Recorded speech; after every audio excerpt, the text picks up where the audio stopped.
Now, in this video, we have discussed the Doppler effect. अब यहाँ पे मैं आपको डॉपलर इफ़ेक्ट जो भी है बहुत सिंपल, आपने 11th स्टैंडर्ड में भी डॉपलर इफ़ेक्ट देखी है, लेकिन वो सोर्स और ऑब्जर्वर में सोर्स जो भी था वो आई थिंक साउंड के बेस पे देखे थे। यहाँ पे हमें क्या लेना है, लाइट के बेस पे लेना है। वहाँ पे साउंड आपके ऑब्जर्वर के नज़दीक आ रहा था और ऑब्जर्वर से दूर जा रहा था, ऐसा कुछ आपने 11th स्टैंडर्ड में पढ़ा होगा। मतलब वो साउंड के रिलेटेड था डॉपलर इफ़ेक्ट। यहाँ पे जो वेव है उसके रिलेटेड है। तो ये डॉपलर इफ़ेक्ट में मान लो ये सोर्स है और ये ऑब्जर्वर है, ठीक है। ये सोर्स और observer both are in at rest, okay, they both are at rest, दोनों रेस्ट पे है। सोर्स भी रेस्ट पे है, ऑब्जर्वर भी रेस्ट पे है, ठीक है। तो क्या होगा, ये जो वेवलेंथ है, वेव की जो वेवलेंथ है लैम्बडा है, ठीक है। देखो यहाँ पे फिगर देखना, अब क्या हो रहा है, ये लैम्बडा वेवलेंथ है, फ्रीक्वेंसी न्यू है, ठीक है। ये दोनों आपकी बात आप यहाँ पे करने वाले हैं। अब ये सोर्स है और ये ऑब्जर्वर है। अब क्या हो रहा है, सोर्स ऑब्जर्वर से दूर जा रहा है। यहाँ पे मैंने एरो किया हुआ है, सोर्स क्या है, ऑब्जर्वर से दूर जा रहा है। तो ये जो भी है, तो उसमें आप देखो फिगर में जो वेवलेंथ है लैम्बडा, वो क्या हो रही है, इंक्रीज़ हो रही है। वेवलेंथ इंक्रीज़ होगी तो फ्रीक्वेंसी क्या हो जाएगी, डिक्रीज़ हो जाएगी। अगर सोर्स ऑब्जर्वर के नज़दीक आ रहा है, उसके पास जा रहा है, तो आपको ऐसे कुछ फिगर मिलेगी, ठीक है। तो अब देखो यहाँ पे वेव की फिगर में आप देखो तो ये लैम्बडा क्या हो रहा है, इंक्रीज़ हो रहा है। यहाँ पर लैम्बडा डिक्रीज़ हो रहा है तो फ्रीक्वेंसी, सॉरी, लैम्बडा इंक्रीज़ हो रहा है तो यहाँ पे फ्रीक्वेंसी डिक्रीज़ हो रही है। और यहाँ पे लैम्बडा क्या हो रहा है, डिक्रीज़ हो रहा है, तो फ्रीक्वेंसी क्या हो रही है, इंक्रीज़ हो रही है।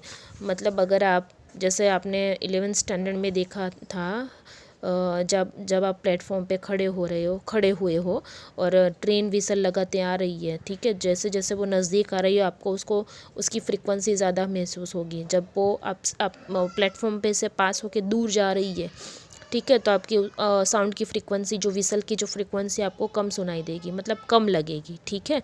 तो ऐसा ही कुछ है, अगर रेस्ट पे है, बराबर समझना, वेवलेंथ लैम्बडा है और फ्रीक्वेंसी न्यू है। अब सोर्स दूर जा रहा है, जैसे ट्रेन दूर जा रही है, तो फ्रीक्वेंसी क्या हो जाएगी, कम हो जाएगी, ठीक है। लेकिन ये आपको लाइट के बेसिस पे लेना है, लेकिन मैं आपको दोनों को साथ में लेके चल रही हूँ, 11th वाला भी। और लैम्बडा क्या हो रहा है, इंक्रीज़ हो रहा है। देखो आप यहाँ पे लैम्बडा इंक्रीज़ हो जाएगा, ठीक है। अब जब सोर्स है वो नज़दीक आ रहा है, ट्रेन आप प्लेटफॉर्म के नज़दीक आ रही है, तो आपको फ्रीक्वेंसी ज़्यादा महसूस होगी, ठीक है। तो यहाँ पर लैम्बडा कम हो रहा है तो फ्रीक्वेंसी क्या होगी, ज़्यादा हो जाएगी, ठीक है। तो यही डॉपलर इफ़ेक्ट है, ठीक है। क्या है, the change in the frequency में चेंज हो रहा है और वेवलेंथ में चेंज हो रहा है। ये दोनों को लेके आपको चलना है, फ्रीक्वेंसी ले लो चाहे वेवलेंथ ले लो। द चेंज इन फ्रीक्वेंसी और वेवलेंथ ऑफ द लाइट, देखो यहाँ पे साउंड नहीं है, लाइट है, क्योंकि आपका 12th स्टैंडर्ड और वेव ऑप्टिक्स वाला चैप्टर चल रहा है। द चेंज इन फ्रीक्वेंसी और wavelength of the light wave due to the relative motion, क्यों रिलेटिव मोशन है, सोर्स है और एक ऑब्जर्वर है, तो रिलेटिव मोशन हो गया between the light source and the observer is called the Doppler effect. The change in frequency or wavelength of the light wave due to the relative motion, क्योंकि relative motion रहा है तो ये change हो रही है, between the light source and the observer is called the Doppler effect. ये आपकी Doppler effect है, ठीक है। We should mention here that one should be careful in constructing the wavefront if the source or the observer is moving. For example, if there is no medium and the source moves away from the observer, then later wavefront have to travel a greater distance to reach the observer and hence take a longer time. The time taken between the arrival of two successive wavefront is hence longer at the observer than it is the source. Thus, when the source moves away from the observer, यही moves away from the observer, the frequency as measured by the source will be smaller. This is known as Doppler effect.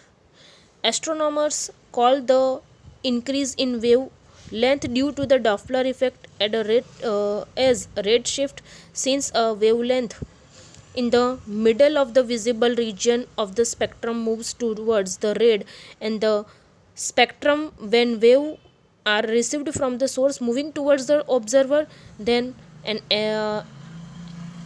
apparent decrease in wavelength is referred to as blue shift. देखो अब यहाँ पे red shift और blue shift जैसा कुछ आ रहा है, तो रेड और ब्लू शिफ्ट क्या होगा बराबर समझना है। जैसे आपको यहाँ पे ये पता चल गया होगा कि अगर सोर्स दूर जा रहा है, ऑब्जर्वर से सोर्स दूर जा रहा है, तो वेवलेंथ तो इंक्रीज़ हो रही है लेकिन फ्रीक्वेंसी डिक्रीज़ हो रही है। ठीक है, वेवलेंथ इंक्रीज़ हो रही है, बराबर समझना, वेवलेंथ इंक्रीज़ हो रही है और फ्रीक्वेंसी अब वेवलेंथ इंक्रीज़ हो रही है, बराबर समझना है। ये विबग्योर आपने देख लिया है। आपको violet, Indigo, blue, green, yellow, orange, red आपको पता है।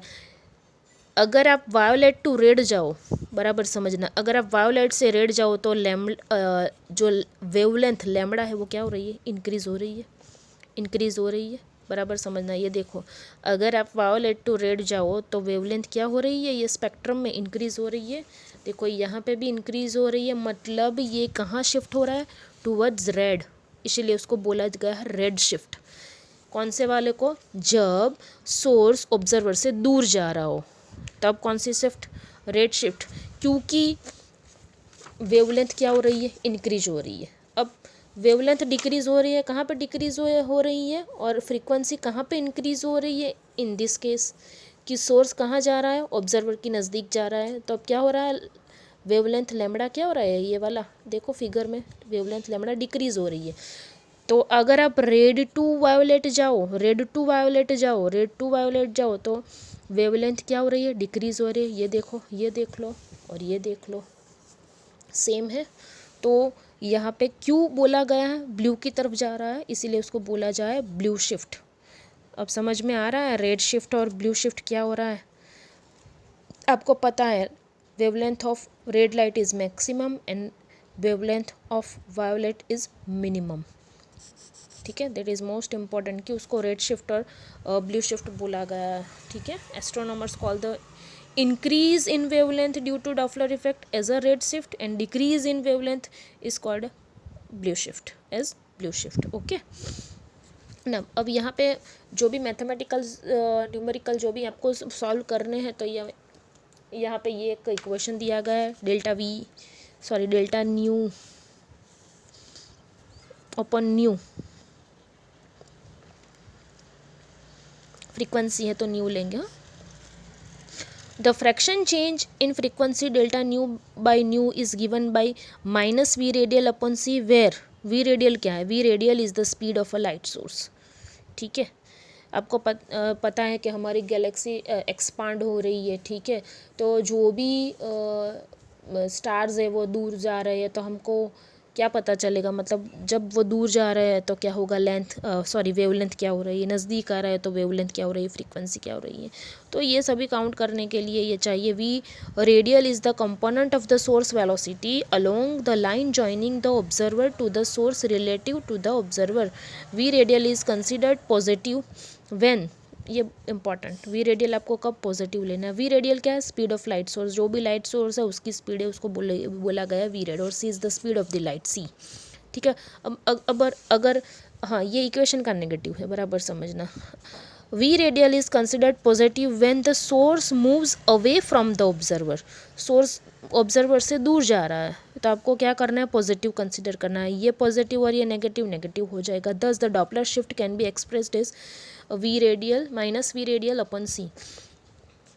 तो आप एक याद रख लो, अगर V radial is considered positive when the source moves away from the observer, ये नेगेटिव नहीं है। ठीक है, तो positive when the observer moves away from the consider a positive when a source moves away from the observer, observer से source कहाँ जा रहा है, दूर जा रहा है, तब आपको वी रेडियल क्या करना है, पॉजिटिव कंसिडर करना है। और जब वो नज़दीक आ रहा है तो नेगेटिव कंसिडर करना है, तो वो नेगेटिव, ये नेगेटिव, पॉजिटिव हो जाएगा। The formula given above is valid only when the speed of the source is small compared to the light. A more accurate formula for the Doppler effect, which is valid even when the speed of are close to that of light, requires use of Einstein's special theory of relativity. The Doppler effect of the light is very important in astronomy. जैसे मैंने बोला, आपकी Galaxy में जो भी stars, जो भी light source है वो मूव कर रहे हैं, एक्सपांड कर रहे हैं, तो हमको उसकी फ्रीक्वेंसी जो है, वेवलेंथ है, उसके अकॉर्डिंग और ये डॉपलर इफेक्ट के अकॉर्डिंग हमको पता चल सकता है। जैसे वो एक्सपांड हो रही है तो हमको, अगर सोर्स है ना, वो भी तो सोर्स ही है, जो भी स्टार्स है वो एक लाइट सोर्स ही है, और हम ऑब्जर्वर है, हमारे से वो दूर जा रहा है तो क्या हो रहा है, हमारे नज़दीक आ रहा है तो क्या हो रहा है। ठीक है, तो ये सभी कैसे जान सकते हो, डॉपलर इफेक्ट और डॉपलर जो भी फार्मूला है उसके अकॉर्डिंग आप कैलकुलेशन कर सकते हो। Einstein's special theory of relativity, the Doppler effect of the light is very important in astronomy. It is the basis of measurement of radial velocity of distant galaxies. ठीक है, तो ये बहुत important है for calculating velocity of distant galaxy. Okay, तो ये हमारा हो गया डॉपलर इफेक्ट। अगेन यहाँ पे क्या है, डॉपलर इफेक्ट में क्या है, फ्रीक्वेंसी और वेवलेंथ में चेंज हो रहा है due to relative motion between source of light and observer, उसको बोलेंगे हम डॉपलर इफेक्ट। क्यों, हाँ, और क्या हो रहा है, अगर रेस्ट पे है तो ये फ्रीक्वेंसी और वेवलेंथ लैम्डा और न्यू है, और अगर सोर्स दूर जा रहा है तो क्या इंक्रीज़ हो रहा है, वेवलेंथ इंक्रीज़ हो रही है, फ्रीक्वेंसी डिक्रीज़ हो रही है। अगर सोर्स ऑब्जर्वर के नज़दीक आ रहा है तो वेवलेंथ डिक्रीज़ हो रही है, फ्रीक्वेंसी इंक्रीज़ हो रही है।